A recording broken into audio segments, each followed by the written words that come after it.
Hey YouTube, good afternoon. Hey, let me show you this lamp that I just picked up. It's a miner's lamp. It is a antique ARRAS, A-R-R-A-S miner's lamp. And I've been tinkering on this thing. It's been giving me heck. I'll show you what I've done so far. I'm getting close. I'll show you around in case anybody else picks up one of these, because I found some things out that might be helpful to somebody. But let's take a look. So what we're looking at here is the base. Obviously this is the top.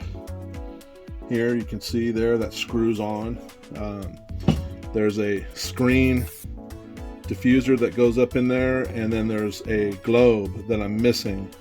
But I have an idea where I could pick one up. But what I've been trying to do is I've had this base plate.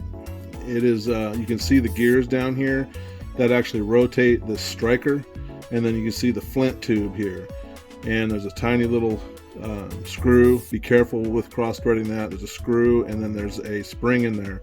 Well, I went and bought new flints because this was all seized. It wouldn't turn. I figured that the flint had been used all up, and that it was just rubbing on the steel tube here, which I've seen like on Zippo lighters and things like that.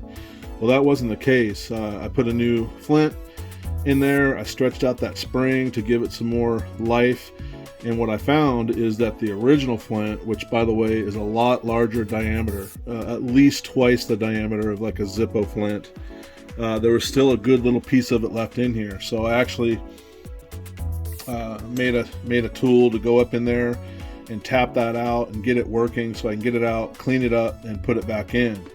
So this is the striker plate here, okay, and you'll see that there's a little cover plate for that'll eventually go on here.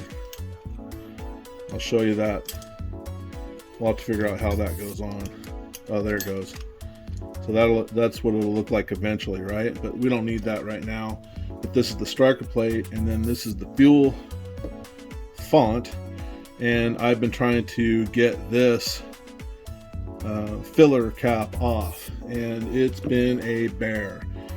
How I ended up doing it is I went and got a deep socket out of my socket, and I sliced it down the middle a couple times, brought it together, and then I cut, as you can see, two good sections out of it to make these forks, and then the forks now fit in there, and then I can actually use my tool to get in there and extract that cap.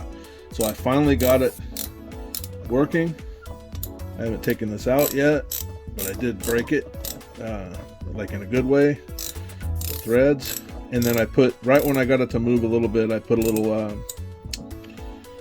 liquid wrench in there, and then worked it back and forth real slowly, and then work it a little more liquid wrench. If you get it to move, take advantage of that and work in your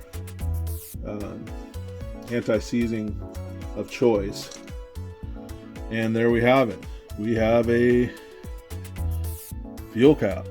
So that's out. I forgot to tell you that the mate, so underneath this striker, there's this slotted rod right here. That slotted rod up here turns the striker, but it turns it in a way that it will strike. So I'll just give you an example now that I've got it working. So there it is, lined up with that. If you look underneath here, you have a wick adjuster, and then you have a striker. So I'm going to hold this down, and I'm going to give the striker a strike. See it?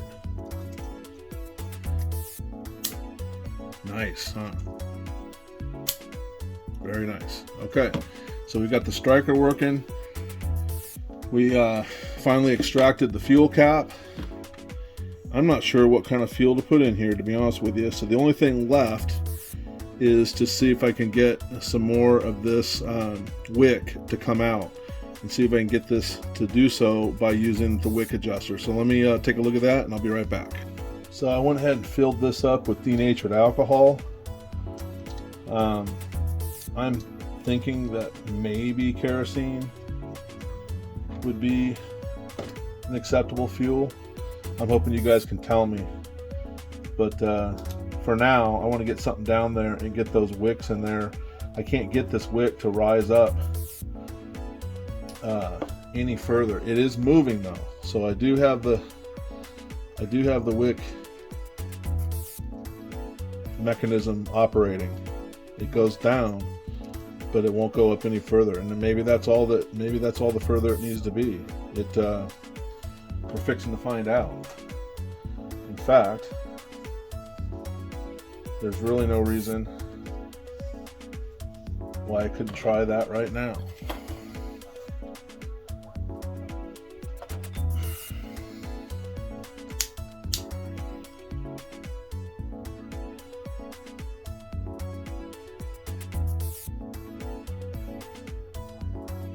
It's definitely lit.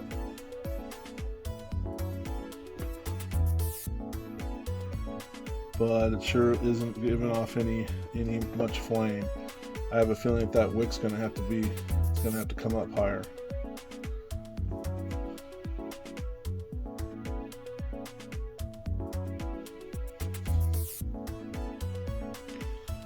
Turn this light off here so we can get a better look at it. But there it's out. And let's see if the striker will light the alcohol. And there it goes. Definitely will light. So the lantern is definitely working. So let me let these wicks soak in this fuel, see if that does anything. Next thing I'll do is I'll try to pull that wick up a little bit after they soak, and I'll be back and we'll see where we go from there.